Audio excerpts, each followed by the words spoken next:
So, ito na nga guys. Ang maglalaban daw sa Davao na mayor ay si Digong at si Migs.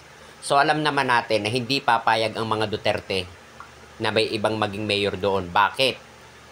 Once na ang manalo ay si Migs o kung sino pa man ang gustong tumakbo ng Davao, maaaring lumabas lahat ng mga naging anomalya ng mga Duterte.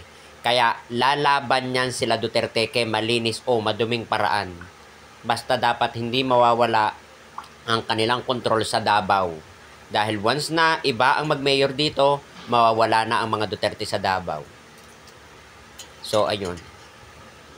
Maliwanag na hindi kayang talunin ni Migs si Digong. Dahil kahit na ano pa paanong laban, dapat manalo si Duterte para matakloban yung mga naging anomalya nila doon. So, ayun. Keep safe and God bless. Suportahan po natin si Migs Nograles para alam nyo na.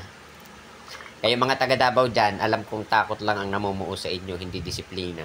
Kaya kung kayo ay gusto nyo ng pagbabago, pag-unlad, palitan na. So ayun, keep safe and God bless. Meow.